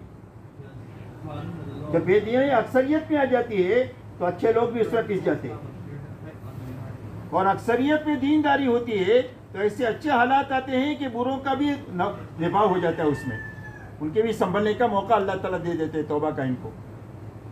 इसलिए मेरे दोस्तों, हमारे इन शोबों की हिफाजत और हमारी इन शोबों की तरबियत और तरक्की उसी वक्त में मुमकिन है जबकि हम इसको संभालते हुए 90% को भी अपनी मेहनत का मैदान बनाएंगे। वरना मेरे दोस्तों यकीन मानो दुनिया में ऐसे ऐसे हालात हमने देखे हैं कि बड़े बड़े शोबे जब बातिल के निज़ाम के हाथ के नीचे आए हैं और उन्होंने उस पर हाथ डाला है तो कोई भी आवाज़ उठाने वाला नहीं। हम लोग एक मुल्क में गए तो उस मुल्क मुसलमानों का मुल्क, लेकिन गलत लोगों का इस्तेमाल रहा वहाँ कई सालों तक। जब वो लोग वहाँ से निकले हैं तो ऐसे लोगों के हाथ में वो मुल्क को देकर गए कि उसके पहले सदर ने यूँ कहा कि हमारे मुल्क में मुसलमानों को रोज़ा नहीं रखना चाहिए इसलिए कि रोज़ा हमारी तरक्की के लिए रुकावट है। और उसने जामे जैतूना जो पूरे अफ्रीका की प्यास जहाँ से बुझ रही थी उसने उसको बंद कर दिया। और जब उसको बंद किया है तो पूरे मुल्क में कोई भी आवाज़ उठाने वाला नहीं है, इसलिए कि जब इनको दीन की ज़रूरत नहीं है तो जिन शोबों से दीन आ रहा है उसकी क्या ज़रूरत है। इसलिए मेरे दोस्तों अपने शोबों की हिफाजत और उसकी तरक्की और उसकी ज़रूरियात का गैबी इंतज़ाम ये उसी वक्त में हो सकता है जब हम इसको संभालते हुए 90% को भी अपनी मेहनत का मैदान बनाएं। अब 90% में मेरे दोस्तों मर्द भी हैं, औरतें भी हैं और बच्चे भी हैं। 90% में मर्द भी है, औरतें भी हैं और बच्चे भी हैं, और तीनों बेतलब है। अब इन बेतलबों में काम करने का क्या रास्ता और उनमें कौन काम करे, ये दो सवाल है। इसलिए कि दीन उसी वक्त में चल सकता है जबकि तीनों में एक साथ आए, मर्दों में और औरतों में और बच्चों में, तीनों में एक साथ दीन आएगा तो चलेगा। मर्द में दीन आया, औरत में नहीं आया तो जिंदगी भर मर्द का दीन औरत के हाथों खुशी गमी में बर्बाद होता रहेगा। मैं तफसील में नहीं जाता, इशारों में कहता हूँ। औरत की ज़िंदगी में दीन आया, मर्द की ज़िंदगी में नहीं आया तो औरत का दीन जिंदगी भर खुशी गमी में मर्द के हाथों बर्बाद होता रहेगा। मर्द औरत में दीन आया, बच्चों में दीन नहीं आया तो माँ बाप का दीन बच्चों के हाथों बर्बाद होता रहेगा जिंदगी भर। बच्चों में दीन आया, माँ बाप में नहीं आया तो बच्चों का दीन माँ बाप के हाथों बर्बाद होता रहेगा। और आप तो अच्छी तरह समझ सकते हैं कि जिन बच्चों को 10-12 साल तक आप पढ़ा करके काबिल बनाते हैं, जब वो अधूरी तालीम छोड़कर चले जाते हैं और उसके 6-8 महीने के बाद अगर आपको मिले तो आप पहचान नहीं सकते कि आपका यह शागिर्द है। कि मैं सही कह रहा हूँ गलत कह रहा हूँ। इन बच्चों को किसने बर्बाद कर दिया? आपने तो 10 साल अपनी तरबियत लगाई, इस पर उनके माँ बाप ने इनको बर्बाद कर दिया। इसलिए मेरे दोस्तों दीन उस वक्त में चलेगा जब तीनों में एक साथ आना चाहिए, मर्दों में, औरतों में और बच्चों में। इसके लिए अल्लाह ताला ने हुजूर सल्लल्लाहु अलैहि वसल्लम को हुक्म दिया, सुम्मा औहैना इलैका अन इत्तबि मिल्लत इब्राहीम हनीफा, कि मोहम्मद सल्लल्लाहु अलैहि वसल्लम हम आपके पास वही भेजते हैं कि आप मिल्लत इब्राहीमी के पीछे पीछे चले। तो मिल्लत इब्राहीमी में क्या है कि मिल्लत इब्राहीमी में इब्राहीम है, इस्माइल और हाजर है, एक मर्द है, एक औरत और एक बच्चा है, और तीनों का एक दूसरे को ताउन है। तीनों का एक दूसरे को ताउन है। हज़रत इब्राहीम अलैहिस्सलाम को हुक्म हुआ कि अपने बेटे इस्माइल को ज़बह करो, क्योंकि हुक्म आसान है कि मुश्किल है। तो मुश्किल हुक्म आसान कैसे हुआ कि हज़रत इस्माइल अलैहिस्सलाम ने कहा, या अबती फअल मा तुअमर सतजिदुनी इंशाअल्लाह मिनस साबिरीन। अब्बा जो हुक्म अल्लाह आपको दे रहे हैं वो आप कर गुजरिए और आप सब्र करने वाला पाएंगे। इसलिए कि जान अल्लाह ही की दी हुई है, अल्लाह पर लग जाए तो काम हो गया, और अल्लाह का काम करते हुए बच जाए तो काम हो गया। है ही अल्लाह पर लगाने के लिए। हज़रत इस्माइल और हाजर को छोड़ने का इब्राहिम अलैहिस्सलाम को हुक्म हुआ वादी गैर ज़रा में, यानी मौत के मुंह में। ये हुक्म आसान है कि मुश्किल है? ये हुक्म आसान कैसे हुआ कि मैं हाजरा ने यूँ कहा कि अल्लाह का हुक्म है जाइए, अल्लाह हमको ज़ाय नहीं करेंगे। तो दीन जो चलेगा वो आपस के ताउन से चलेगा। इसलिए बैक वक्त में मर्दों में और औरतों में और बच्चों में, ये तीनों में एक साथ दीन आना चाहिए। इसीलिए हुजूर पाक अलैहिस्सलातु वस्सलाम ने जब अपना काम शुरू फरमाया तो पहले दिन से आपकी मेहनत से अबू बकर आए, खदीजा आई और हज़रत अली इब्न अबी तालिब आए रज़ियल्लाहु अन्हु। एक मर्द, एक औरत और एक बच्चा, और उम्मत बनना शुरू हुई। मर्द आते गए, औरतें आती गई, बच्चे जवान आते गए, यहाँ तक कि 23 साल में उम्मत तैयार हो गई। ये इस्लाम है और ये मुसलमान है। इसलिए मेरे दोस्तों ये तीनों में आना चाहिए और बैक वक्त में आना चाहिए, और उनमें है तलब नहीं, तो उसका क्या रास्ता? पहली बात तो ये कि उनमें कौन काम करे बेतलबों में, दूसरा उनमें कैसे काम करें, क्यों भाई कौन काम करें? तबलीग वाले करें या सिर्फ उलमा करें? क्यों भाई कौन करें? इसलिए कि सिर्फ उलमा के बस में भी नहीं है, पूरी उम्मत दुनिया में इतनी फैली हुई है, उलमा की तादाद भी अगर पूरी दुनिया को सामने रखकर देखी जाए तो जितनी ज़रूरत है उससे कम ही है। तो उलमा अकेले अगर उनको जिम्मेदारी दी जाए तो उनके लिए भी संभालना मुश्किल है, नहीं दे सकते। अगर सिर्फ तबलीग वालों को जिम्मेदारी दे के तबलीग वाले संभाले, तो भी तबलीग वाले कितने हैं, आटे में नमक जितने हैं, और उनका दीनी मेयार कितना है, इल्मी मेयार कितना है? क्यों भाई? अक्सरियत तो उसमें वो है कि जो आलिम नहीं है, इब्तिदाई मरहले में है, वो जिम्मेदारी उनको भी नहीं दे सकते हैं अकेले को। इंसाफ की बात यह है कि 90% को ये 10% मिलजुल कर संभाले। इंसाफ का तकाजा ये है कि ये 10% जो तलब वाले हैं ये मिलजुल कर 90% को संभाले।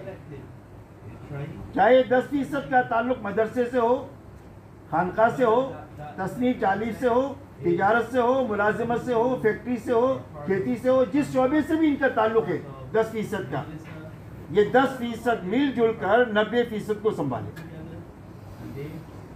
और इन 10% में उलमाए किराम की जमात सफ़े अव्वल में होनी चाहिए। इन 10% में उलमा की जमात सफ़े अव्वल में, इसलिए कि हमारी 1400 साल तारीख में जब कभी भी इस्लाम और मुसलमानों पर हालात आए हैं तो उलमा ही ने इस्लाम को और मुसलमानों को संभाला। आप तारीख पढ़े,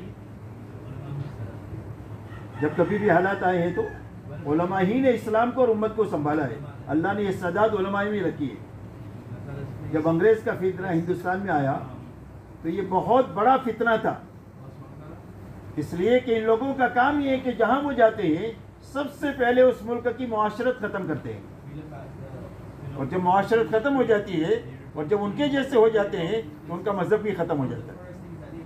इस फितने को सबसे पहले उलमाए रब्बानी ने भापा कि अगर इनको चंद साल पैर टिकाने का मौका मिल गया तो इस्लाम की शबी भी मस्क हो जाएगी और मुसलमानों की शबी भी मस्क हो जाएगी। उस वक्त में उन्होंने दो कोशिश किया, एक इस्लामी निज़ाम को बचाने की कोशिश किया जिसमें हज़ारों उलमा शहीद हुए, आप हज़रात के सामने हैं, लेकिन मुकद्दरात है कि उसमें कामयाबी नहीं हुई।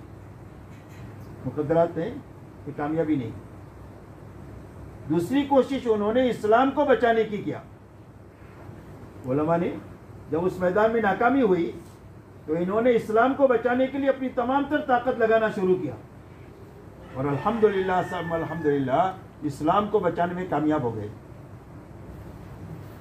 इसलिए जो इस्लामी तशक्कुस हमारे मुल्कों में मिलेगा वो दुनिया के किसी मुल्क में नहीं मिलेगा, याद रखो। दुनिया के बहुत सारे मुसलमानों के मुल्क है, लेकिन जो इस्लामी तशक्कुस आपको अपने मुल्कों में, उसके माना है कि जो मुल्क सबसे बड़े मुल्क एक ही था, वो चाहे श्रीलंका हो, चाहे पाकिस्तान हो, चाहे बांग्लादेश हो, सारा पूरा एक ही था, वो सारा हमारा पूरा एक ही है। जो इस्लामी तशक्कुस इन मुल्कों में है वो आपको दुनिया के किसी मुल्क में नहीं मिलेगा। तो इसको ये बुनियाद किसने डाली है? हमारे उलमाए रब्बानियन ने इस्लाम को बचाया है। इसीलिए वहाँ के मुहाजिरीन जहाँ कहीं भी गए हैं वो इतने बर्बाद नहीं हुए जितने और कम्युनिटी के लोग बर्बाद हुए,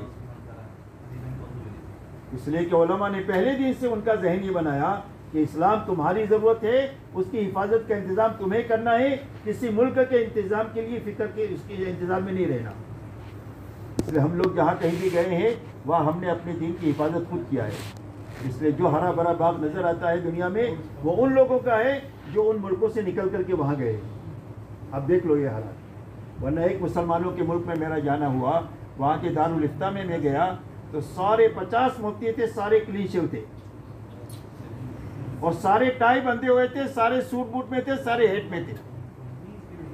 अब बताओ जिस मुल्क के दारुल इफ्ता का यह हाल हो उसके अवाम का क्या हाल होगा। इसलिए मेरे दोस्तों उलमा सफ़े अव्वल में होना चाहिए। इस मेहनत में, इसलिए कि मेहनत की हिफाजत और उम्मत की हिफाजत और इस्लाम की हिफाजत उलमा के सफ़े अव्वल में रहने ही में है, वरना इस्लाम भी खतरात में आता ही चला जाएगा और बातिल का मक्र चलता ही रह जाएगा इस्लाम और मुसलमानों के खिलाफ। जो तहरीकें दुनिया में दीन के नाम पर चलती है उसमें भी जवाल आता रहेगा उलमा के न रहने की वजह से, इसलिए कि उलमा के साथ रहने की वजह से जो भी दीनी काम होते हैं उसमें पहले से गलती पैदा नहीं होती, और अगर गलती होती भी है तो उनकी सोहबत की वजह से जल्दी ख़त्म हो जाती है, वो परवाह नहीं चलती। तो उम्मत की, काम की और इंसानियत की हिफाजत की अव्वल जिम्मेदार उलमाए किराम की जमात। इसलिए मेरे दोस्तों, आप हजरात से हमारी दरख्वास्त ये है कि आज की मजलिस में आप ये फैसला करें कि एक मेहनत है, जो मेहनत हो रही है उसमें हम सफ़े अव्वल में रहेंगे। कि भाई कौन कौन सफ़े अव्वल में रहने के लिए तैयार है? अल्लाह ताला कबूल करे। अब मेरे मोहतरम दोस्तों, एक तो ये कि 10% करें और 10% में सफ़े अव्वल में उलमा की जमात हो, ये एक सवाल का जवाब हो गया। दूसरा सवाल ये है कि ये बेतलब है, उसमें काम कैसे किया जाए? तो बेतलबों में काम करने का क्या रास्ता बताओ, आपके जहन में कोई है तो? जो जमातें निकलते हैं उसके साथ छोड़ करके निकलते हैं। हाँ, जो जमातें निकलते 3 दिन जो भी हो 40 दिन के साथ भी मिलकर निकलते हैं। हाँ, आपके जहन में है कि जमात के ज़रिए से काम होगा, यानी एक रास्ता तो यही है। एक रास्ता ही है जी। देखो मेरे दोस्तों, आप कितना भी सोचो, प्रोग्राम बनाओ, मशवरे करो, मीटिंगें करो, आपको एक ही नतीजे पर पहुंचना पड़ेगा कि बेतलबों में काम करने का रास्ता सिर्फ इनके पास जाना है। बेतलबों में काम करने का रास्ता सिर्फ उनके पास जाना है, दूसरा कोई रास्ता हो ही नहीं सकता। इसलिए हमेशा नबियों की बिअसत ऐसे ज़माने में होती है जब लोगों में दीन की तलब ख़त्म हो चुकी होती है। इसलिए सारे नबियों को यह हुक्म होता है कि ये बेतलब तो आपके पास आएंगे नहीं, आपको इन बेतलबों में जाना है और अपने मकाम से नीचे उतर कर जाना है। इसलिए नबी ने कभी अपने मकाम का मुतालबा नहीं किया कि मैं नबी हूँ, मेरे मकाम को पहचानो। अपने मकाम से नीचे उतर कर नबी जाते हैं और बेतलबों में जाते हैं और अपना लगा करके जाते हैं। कोई अगर बात को कबूल करे तो उससे कुछ मांगते नहीं। सारे नबियों का ऐलान है, मा असअलुकुम अलैहि मिन अज्र इन अज्रिया इल्ला अला रब्बिल आलमीन। और अगर कोई गाली दे, बुरा भला कहे, डांट डपट करे, मारे पीटे, तो जहालत का जवाब जहालत के साथ नहीं देते। सारे नबियों की मेहनत का आपको यही उसलूब मिलेगा। और मेरे दोस्तों, ये उसलूब इतना ताकतवर उसलूब है कि सदियों में जो नुकसान हुआ है उसकी तलाफी सालों में हो जाएगी। ये उसलूब इतना ताकतवर है, जाना, लगना, लगाना, खपना, उम्मत से वो कोई उम्मीद नहीं रखना, ये ऐसा ताकतवर रुख है कि सदियों में जो नुकसान हुआ है उसकी तलाफी सालों में हो जाएगी। आप अंदाज लगाओ, हज़रत ईसा अलैहिस्सलाम और हुज़ूर सल्लल्लाहु अलैहि वसल्लम के बीच में पौने 600 साल का ज़माना है जिसमें कोई नबी नहीं आए। जहालत आखिरी दर्जे की और गुमराही आखिरी दर्जे की, और ये कितने साल में ख़त्म हो गई? सिर्फ 23 साल में ख़त्म हो गई। मेहनत का ये रुख इतना ताकतवर है और इतना ताकतवर रुख है कि जो आपका हक है अल्लाह ताला उस मेहनत के करने की वजह से उम्मत में ज़िंदा कर देंगे। एक ज़माना वो था कि लोग आपकी जान के दर पे होते थे, लेकिन जब आपने अपनी मेहनत का हक अदा कर दिया और अपनी तमाम तर ताकत को झोंक दिया तो अल्लाह ताला ने आपका वो मकाम ज़िंदा फरमा दिया कि वो ज़माने चले गए जब तुम हमारे नबी को सताते थे। अब तो इनके सामने आवाज़ बुलंद करोगे तो तुम्हारे अमाल गारत हो जाएंगे। हमारे नबी को पहचानो, इनके मकाम को पहचानो, इनके सामने आवाज़ बुलंद करके बात न करो, अपनी आवाज़ पस्त करके बात करो। आपका ये मकाम ज़िंदा हो गया। और अल्लाह ताला ने मेरे दोस्तों सिर्फ 23 साल मेहनत के नतीजे में मजमा भी बना दिया और माहौल भी बना दिया। मजमा भी बन गया और माहौल भी बन गया। ये दुनिया की ज़रूरत है, पूरी दुनिया की। पूरी दुनिया में इस्लाम उसी वक्त में ज़िंदा हो सकता है जबकि एक मजमा तैयार हो जाए दुनिया में, जो दुनिया के सामने आप पेश कर सके ये इस्लाम है और ये मुसलमान है। और कोई माहौल पेश करे कि आप हमारे माहौल में आ जाओ और हमारे माहौल के औरतों को, बच्चों को और आप मर्दों को देखो, ताजिरों को, किसानों को, मजदूरों को, सारे आपको पूरे पूरे दीनदार मिलेंगे। जब दुनिया में दो चीज़ें ज़िंदा हो जाएगी तो दुनिया में इस्लाम ज़िंदा हो जाएगा।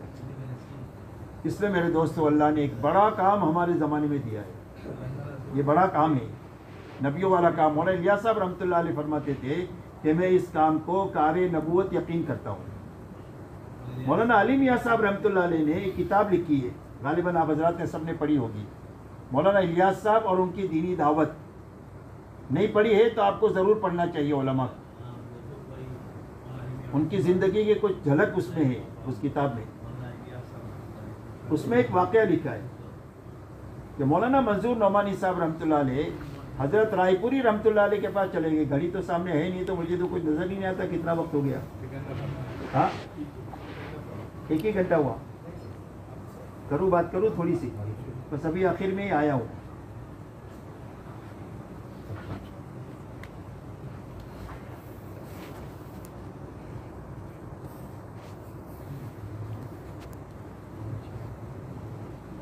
हज़रत रायपुरी रहमतुल्लाह अलैह के पास तशरीफ़ ले गए कुछ दिन क़याम के लिए। हज़रत रायपुरी ने यह फरमाया कि मौलाना हमारे पास तो कभी भी रह लियो, अभी तो आप दिल्ली हज़रत दहलवी के पास चले जाओ। फरमाया वो हज़ारों की स्पीड से तरक्की कर रहे। और ये दूसरी बात ये फरमाई कि अल्लाह का बैक वक्त में अपने कई बंदों के साथ खुसूसी ताल्लुक़ होता है, लेकिन अखस्सुल ख़ास ताल्लुक़ कोई कोई बंदे के साथ होता है, और वो इस वक्त में मौलवी इलियास के साथ है। इतना बड़ा आदमी एक बात ये कह रहा है कि मैं इस काम को कार नबूवत यकीन करता हूँ। और यूँ फरमाते थे कि मुझे करने अव्वल का हीरा मिल गया। यूँ फरमाते थे, ये करने अव्वल का हीरा मिल गया। जब इससे पूछा गया क्या चाहते इस मेहनत से, फरमाया ये मेहनत इतनी ताकतवर है कि अगर सही तरीके से ये कायम हो जाए तो वो सतह उम्मत में ज़िंदा हो जाएगी जो सतह सहाबा में ज़िंदा थी। कोई सहाबी नहीं बन सकता, लेकिन जो बुनियादें सहाबा में ज़िंदा थी वो बुनियादें दोबारा इस मेहनत के सही तरीके से कायम करने की वजह से वो ज़िंदा हो सकती है। और अल्लाह उस मजमे से वो काम लेंगे जो काम अल्लाह ने सहाबा से लिया। और सहाबा में 2 बुनियादें थी, एक तो पूरा दीन अपनी हकीकत के साथ पाया जाता था, दूसरी बुनियाद थी 100% सहाबा ने अपनी जान और माल को अल्लाह के दीन के मुकाबले में बेकीमत बनाया कि हमारी जान की कोई कीमत नहीं, 1 भी लगा सकते हैं और 1000 भी लगा सकते हैं, और हमारे माल की कोई कीमत नहीं, 1 भी लगा सकते हैं और झाड़ू मार के भी लगा सकते हैं। अल्लाह बड़े, अल्लाह का दीन बड़ा। और ये 2 बुनियादें सहाबा में थी जिस पर अल्लाह ने इतना बड़ा काम ये कमज़ोर और छोटी जमात के हाथों लिया। तो फरमाया ये 2 बुनियादें उम्मत में ज़िंदा हो जाए, मैं इस मेहनत से ये चाहता हूँ। इसलिए कि मेहनत की ताकत का अंदाज़ा था उसको कि पहले दिन कोई मानने वाला नहीं, और 23 साल के बाद मजमा भी बन गया और माहौल भी बन गया। इतनी मेहनत ताकतवर है, लेकिन शर्त यह है कि मेहनत सही होनी चाहिए और पूरी होनी चाहिए। मेहनत ही सही नहीं है, सिर्फ जाना आना है, तो जाना आना कौन सा काम है कि भाई जाना आना कोई काम है? दुनिया में कौन है जो घर में बैठा है? सारी फ्लाइटें फुल है, सारी ट्रेनें फुल है, सारी बसें फुल है, सारी प्राइवेट गाड़ियाँ फुल है, सारे लोग घर छोड़कर बाहर घूम रहे। अगर 10-20 लाख करोड़ तक दुनिया में फिरे तो उनके फिरने से क्या फ़र्क हो सकता है? सिर्फ फिरना काम नहीं है, जिन बुनियादों के लिए नक्लो हरकत है उन बुनियादों के साथ फिरना काम है। और इतना बड़ा काम है कि दुनिया की कोई भी ताकत उसको चैलेंज नहीं कर सकती। याद रखो भाई, शर्त यह है कि उन बुनियादों के साथ किया जाए। इसलिए मेरे दोस्तों, एक बड़ा काम है जो हमारे ज़माने में चल रहा है, उस काम को अच्छी तरीके से समझकर अपनी ज़िंदगियों को उस पर लगाने की ज़रूरत है। अच्छी तरह समझकर अपनी ज़िंदगियों को उस पर लगाने की ज़रूरत है। अगर एक मजमा मेहनत के सही रुख पर आ जाएगा, हम नहीं जानते वो मजमा कितना हो सकता है, 100 से काम हो जाए, हो सकता है 1000 से काम हो जाए, हो सकता है 5000 50,000 से काम हो जाए। वो मजमा हम नहीं जानते, अल्लाह जानते हैं। ये काम उसी वक्त में होगा जब मजमा वो बनेगा जो अल्लाह चाहते हैं, और उसी वक्त में बनेगा जब मेहनत सही होगी, मेहनत पूरी होगी। तो उसको समझने के लिए उलमा से सिर्फ साल मांगते हैं। इस काम को जाकर के समझे और नक्लो हरकत की फिजा में जाकर के समझे, इसलिए कि सीरत का ताल्लुक नक्लो हरकत के साथ है। सीरत का ताल्लुक किसके साथ है? नक्लो हरकत के साथ। नबूवत के 13 साल मक्की ज़िंदगी में नक्लो हरकत इनफरादी है, 10 साल मदनी ज़िंदगी में इज्तिमाई नक्लो हरकत है, लेकिन सीरत का बड़ा ताल्लुक नक्लो हरकत के साथ है। तो नक्लो हरकत की फिजा में जाना, और 1 साल के लिए जाना, ताकि सर्दी भी आ जाए, गर्मी भी आ जाए और बारिश भी आ जाए, तीनों मौसम से गुजरना हो जाए, ताकि मौसम का तासुर ख़त्म हो जाए। और अगर कोई बीमार भी हो जाए तो हकीम साहब 1 साल इलाज की मोहलत देते हैं कि वैसा ही है ना, पिता का एक मसला है ना कि 1 साल की मोहलत देते हैं ना कि 1 साल इलाज कराओ। तो 1 साल नक्ल हरकत की फिजा में जाना और उम्मत के तमाम तबकात के साथ रहना, पढ़े लिखों के साथ, अनपढ़ों के साथ, जवानों के साथ, बूढ़ों के साथ, शहरियों के साथ, देहातियों के साथ, ताकि उम्मत की सही बीमारी समझ में आए। कि भाई पहले तशखीस होती है फिर तजवीज़ होती है ना, कि भाई इलाज कैसे होता है। इलाज में पहले क्या होता है, पहले तशखीस होती है कि बीमारी क्या है, फिर उसके बाद दवा तजवीज़ होती है। तो 1 साल नक्ल हरकत की फिजा में उम्मत के तमाम तबकात के साथ रहकर उम्मत की ज़रूरत को समझना, उम्मत की इस्तेदाद को समझना, इस्तेदाद को देने का नबी तरीक़ा समझना, और यहाँ तक कि ये इस इंशराह के साथ वापस लौटना कि उम्मत के तमाम तर मसाइल का हल सिर्फ इनकी मेहनत के सही करने में है। उम्मत के मसाइल का हल किसमें है, मेहनत सही हो जाए। इसलिए कि ज़िंदगियाँ सही नहीं हो सकती है जब तक मेहनत सही ना हो। इसलिए हुजूर सल्लल्लाहु अलैहि वसल्लम ने उम्मत को उम्मत बनाने के लिए मेहनत का रुख सही किया। जब मेहनत का रुख सही हो गया तो उम्मत बन गई। तो ये तबलीग की मेहनत, मेहनत का रुख सही करने की मेहनत है। चिल्ला 4 महीना साल की मेहनत नहीं कि 1 साल लगा दिया छुट्टी हो गई, या 4 महीना लगा दिया छुट्टी हो गई, चिल्ला लगा दिया छुट्टी हो गई। ये तो अलीफ बाता है, ये तबलीग का अलीफ बाता है, मंजिल सहाबा है।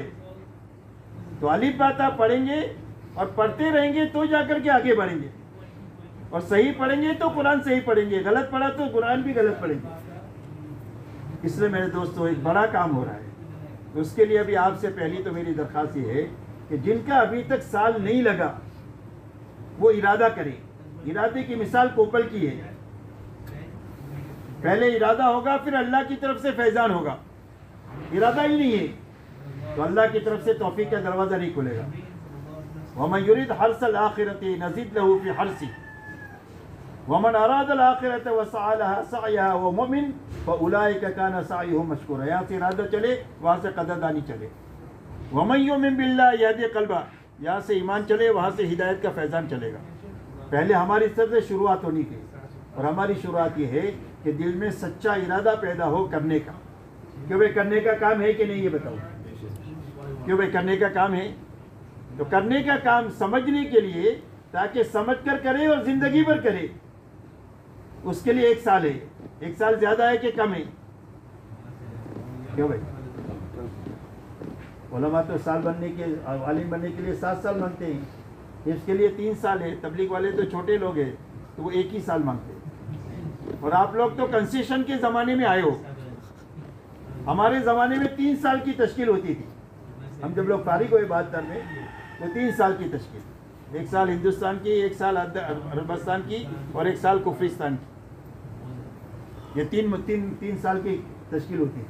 तो अभी तो 1 ही साल की कारगुजारी है, 1 साल की क्या मुतालबा है। तो उसके लिए इरादा करना, सच्चा इरादा होगा, उसके बाद भी अपने बस की कोशिश करना, अपने बस की कोशिश करना। तीसरा काम अल्लाह से दुआ मांगना कि अल्लाह एक काम मेरे ज़माने में हो रहा है, मैं तमाशाई बनकर नहीं देखूंगा, अमली तौर पर अपनी ताकत को उसमें झोंकूंगा। अल्लाह तो मेरे लिए आसान फरमा दे। जो ये 3 काम करेगा अल्लाह उसको असबाब के बग़ैर काम में चलाएंगे, और असबाब अल्लाह अपनी कुदरत से देंगे। सिर्फ अल्लाह ताला इरादे में, दुआ में और कोशिश में सच्चाई देखना चाहिए।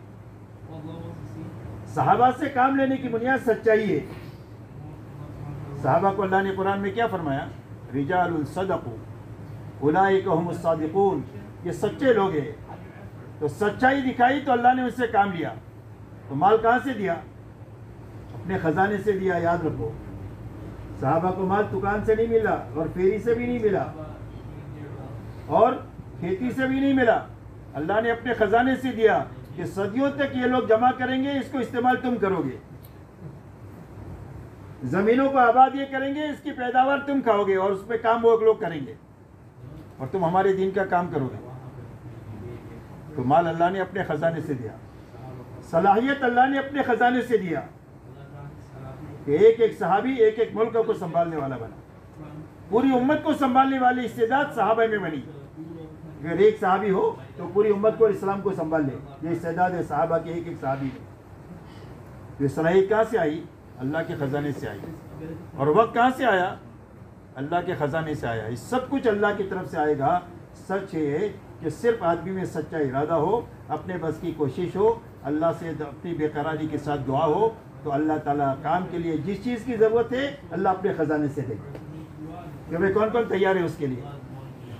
बताओ कौन कौन तैयार है? माशाल्लाह माशाल्लाह, अल्लाह कबूल फरमाए, अल्लाह कबूल फरमाए। अब जिसके लिए साल नहीं लगा वो तो साल का इरादा करे, जिनका साल लग गया है वो 4 महीने का इरादा करें कि भाई 4 महीना हम अपने यहाँ से जमात बना करके मुल्कों में जाकर अल्लाह के दीन का काम करें। कहो, खड़े होकर बताओ, जल्दी जल्दी बता दो। आप हजरात की तरफ से अब हो। अल्लाह कबूल फरमाए, आसान फरमाए। जिनका साल लग गया है वो 4 महीना बताए, जिनका साल नहीं लगा वो साल के लिए बताए। माशाल्लाह, अल्लाह कबूल फरमाए। फौरन अल्लाह कबूल फरमाए, अल्लाह कबूल फरमाए। मौलवी ज़करिया और बताओ, और बताओ। मौलवी अब्बास 4 महीना और बताओ, और बताओ, और बताओ, और बताओ। 4-4 महीने की जमातें बनाओ आप और मुल्कों में जाकर अल्लाह के दीन का काम करो। बड़ी इस्तेदाद वाला मुल्क है जी। और बताओ भाई, साल के लिए बताओ, जिनका साल नहीं लगा। मैंने 3 बातें बताई। सिर्फ इरादा करना है, अपनी बस की कोशिश करना है और अल्लाह से दुआ मांगना है। शाम को कोई भी आपके घर पर नहीं आएगा कि मौलवी साहब आपने नाम लिखा है साल के लिए, क्या हुआ, बिस्तर है कि नहीं है? मेरे पास 2 बिस्तर है, मैं दे देता हूँ। बताओ, खड़े होकर कहो। इरादा करना है, अल्लाह से दुआ मांगना है, अपने बस की कोशिश करना है। अल्लाह ताला कबूल फरमाए, जान माल में बरकत अता फरमाए, सारी रुकावटों को अल्लाह दूर फरमाए। आलिम तो आलम के लिए होता है। माशाल्लाह, अल्लाह कबूल फरमाए। और बताओ, और बताओ। जिनका साल लगा है वो 4 महीने के लिए बताओ। इंशाल्लाह 4 महीने की जमातें बनाएंगे और मुल्कों में जाकर अल्लाह के दीन का काम करेंगे। और बताओ भाई। माशाल्लाह, अल्लाह कबूल फरमाए, जान माल में बरकत अता फरमाए, सारी रुकावटों को अल्लाह दूर फरमाए। अल्लाह ताला जो है उनकी दुनिया भी अच्छे से अच्छी बनाए, आखिरत भी अच्छे से अच्छी बनाए। और बताओ भाई। माशाल्लाह, मौलवी रफीक साहब, अल्लाह कबूल फरमाए। और बताओ।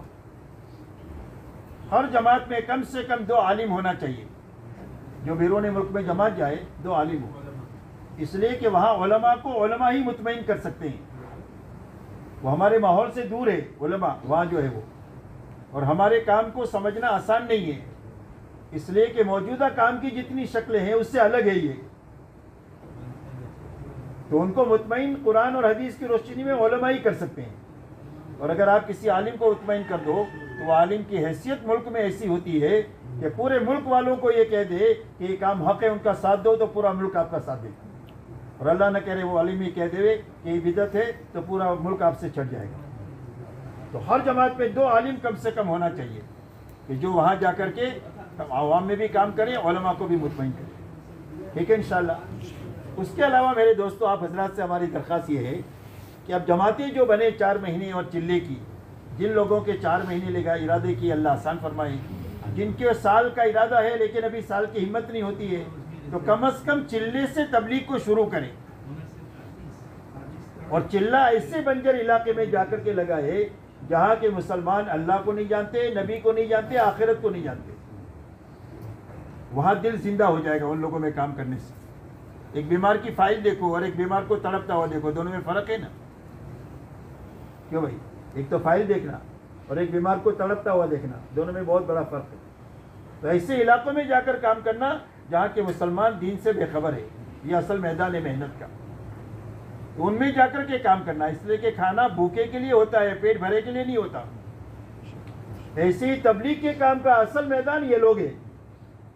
उन इलाकों में जाकर काम करेंगे तो अल्लाह उनके दीन को भी सलामत कर देंगे और अल्लाह हमारे दिलों को भी जिंदा कर देंगे। तो चिल्ले से कौन तबलीग शुरू करेगा भाई? कि अपने यहाँ से इंशाल्लाह जमात बनाएंगे और जमात बनाकर ऐसे बंजर इलाकों में जाकर काम करेंगे इंशाल्लाह। अल्लाह ताला कबूल फरमाए, आमीन। उसके लिए दोस्तों आपसे हमारी दरख्वास्त ये है कि भाई आप अपना एक वक्त तय कर लें। जब तक आप वक्त तय नहीं करेंगे, जब तक निकलना आसान नहीं होगा। जो आपकी सहूलत का है, छुट्टियों का वक्त होता है, बाद मरतबा सीज़न की कमज़ोरी का वक्त होता है कि सीज़न नहीं होती है तो काम पर जाना आसान हो जाता है। तो अपनी सहूलत का वक्त तय करें और अपनी जमात आप बनाना शुरू करें। आप हज़रात की हैसियत नहीं है कि किसी के साथ जुड़कर चले जाए, बल्कि अपनी जमात खुद बनाएं। अपने यहाँ से 10-12 आदमियों को आप अपने साथ लें और इनका अच्छा वक्त गुजरवा दें, तो यही 10-12 आदमी आपके हाथ पर बन जाएंगे, आपका अमला बन जाएंगे, आपकी कमाई बन जाएगी, आखिरत में नजात का जरिया बन जाएंगे। इसलिए कि आदम साजी का काम है। ठीक है इंशाअल्लाह। तो चिल्ले की जमात बनाएं, उसी के साथ ये 4 महीने चिल्ले की जमातें बनाएं। उसके साथ ज़रूरी ये है कि अपने यहाँ मकामी मेहनत को अच्छी शक्ल दे। मकामी मेहनत जो है, देखो हमारा वक्त लगाया हुआ अमला, उसकी हिफाजत हो नहीं सकती है मकामी काम के बगैर। मेहनत करने वालों की तरक्की हो नहीं सकती है मकामी काम के बगैर। आने वाली जमातें हमारी मस्जिदों से काम लेकर जा नहीं सकती है मकामी काम के बगैर। जो लोग आपके यहाँ से वक्त लगाएंगे, वापस आने के बाद काम पर जम नहीं सकते हैं मकामी काम के बगैर। तो हमारे काम की हिफाजत, काम करने वालों की हिफाजत और उसकी तरक्की, ये सिर्फ मकामी काम के साथ सही तरीके से करने में है। इसलिए आप हजरात से हमारी दरख्वास्त ये है कि आप तय करो कि इंशाअल्लाह इस मुल्क में हम ऐसी मेहनत करेंगे कि ये मुल्क आलम के एतबार से नमूना बने। इंशाअल्लाह। कि भाई कौन कौन उसके लिए तैयार है मकामी काम करने के? अब मेरे दोस्तों, नमूना बनने के एतबार से आपके तो मुश्किल से 3000 अफराद है। एक छोटे सी तादाद है। अगर आप थोड़ा मेहनत का सही रुख ले लें तो 6 महीना होते होते 100% काम काबू में आ सकता है। सिर्फ 6 महीना, 7वां महीना नहीं चाहिए।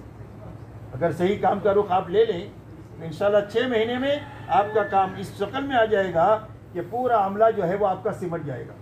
सारे बैठे हुए काम पर लग जाएंगे, काम करने वालों की तरक्की शुरू हो जाएगी, आने वाली जमातें काम को सीखने लग जाएगी, और जो वक्त लगाएंगे वो वापस आने के बाद 3 दिन लगा कर आएगा तो वो ज़ाय नहीं होगा, बल्कि आपके साथ मेहनत में जुड़ जाएगा। ऐसी काम की मजबूत शक्ल अल्लाह बना दे। उसके लिए मेरे दोस्तों 2 चीज़ों को बुनियाद बनाना है।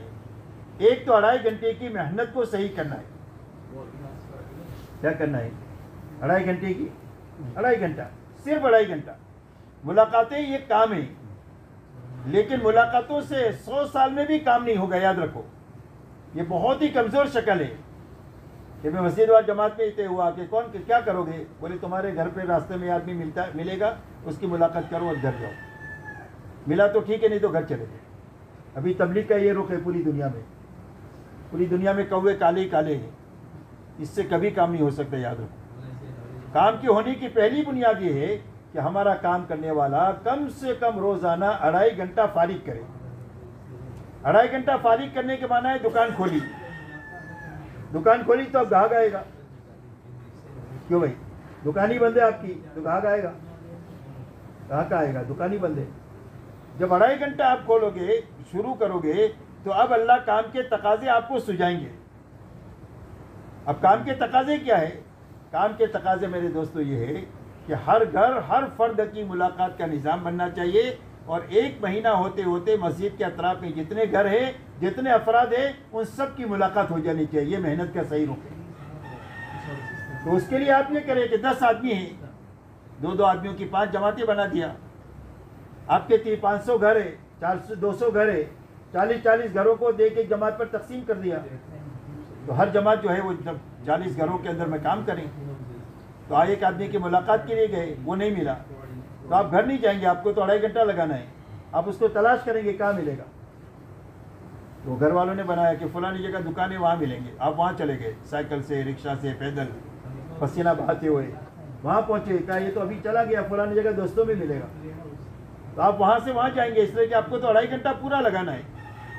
जब 3 जगह धक्का खाकर आप किसी के पास जाओगे तो अल्लाह आपकी बात पे वजन पैदा कर देंगे और सामने वाले में कबूलियत की इस्तेदाद पैदा कर देंगे।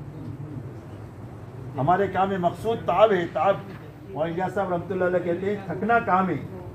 इतना थके कि अल्लाह को प्यार आ जाए, बस काम हो गया। तो काम उस वक्त में होगा जब 2.5 घंटा फारिग करें। तो आप बताओ उसमें से कौन कौन 2.5 घंटा रोजाना फारिग करेंगे? ये बताओ।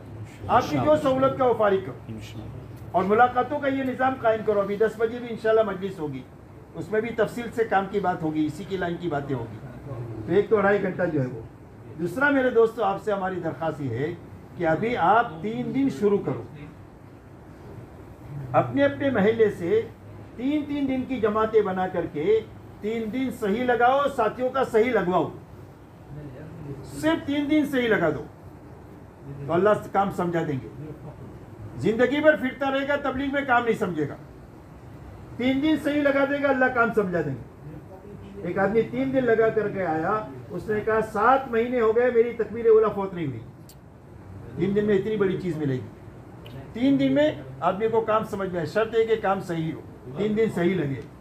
और आप हजरात की सोहबत से इंशाअल्लाह 3 दिन सही लगेंगे, वो वक्त भी पूरा हो और अमाल भी पूरे हो। इंशाअल्लाह तफसीली बात जो है वो 10 बजे करेंगे बात, ठीक है भाई। तो इंशाअल्लाह 3 दिन कौन कौन लगाएंगे पाबंदी के साथ हर महीने इंशाअल्लाह। माशाअल्लाह, वाह भाई वाह, अल्लाह कबूल फरमाए। आप जितने जाएंगे इतनी जमातें बनेगी समझो। अभी तो जमात एक निकल रही है आपकी, लेकिन आप हजरात सारे 3 दिन लगाएंगे तो आपके साथ में इतनी जमातें बनेगी इंशाअल्लाह। अल्लाह ताला कबूल फरमाए, आसान फरमाए। उसी के साथ जो जमातें आपके पास आए उसकी नुसरत करें, ये दूसरा तकाजा आपसे है। जो जमातें आपकी मस्जिदों में आई ना उनके साथ बैठकर उनकी दीनी सत्ता को मालूम करें, जो ज़रूरत हो वो ज़रूरत इनको दें। अगर आपस में झगड़ा है तो मोहब्बत की बात करके जोड़ करा दो। मस्जिद में वक्त कम लगा रहे, बाहर घूम रहे, तो इनको मस्जिद के साथ जोड़ लो। इस तरीके से उनको सूरह फातिहा याद नहीं है तो याद करा दो, दुआएं याद नहीं है तो दुआएं याद करा दो। मसाइल नहीं मालूम है गुस्ल के, वज़ू के, तयम्मुम के, तो मसाइल इनको सिखा दो। गर्ज ये है कि उनकी नुसरत करके उनको जो ज़रूरत है वो दीन इनको दिया जाए। अगर आप हजरात थोड़ी सी मेहनत कर लेंगे तो मैं समझता हूँ कि जजीरा इतना मुबारक जजीरा है कि पूरी दुनिया में से 20 लाख आदमी आपके यहाँ पर आते हैं, टूरिस्ट लोग। ये सब हिदायत लेकर यहाँ से जाएंगे और अल्लाह ताला आप 3000 को 3 लाख आदमियों की हिदायत का जरिया बना देंगे अगर काम का सही रुख कायम हो गया। और पूरा मुल्क आपके हिस्से में होगा और लाखों लोग आपके हिस्से में क़यामत के दिन होंगे। अल्लाह ताला ने ऐसी अच्छी जगह पर आप लोगों को पहुँचाया। ठीक है, इंशाअल्लाह करेंगे। अल्लाह ताला आसान फरमाए। सुभान अल्लाह व बिहम्दिही, सुभानक अल्लाहुम्मा व बिहम्दिका, नशहदु अल्ला इलाहा इल्ला अंता, नस्तगफिरुका।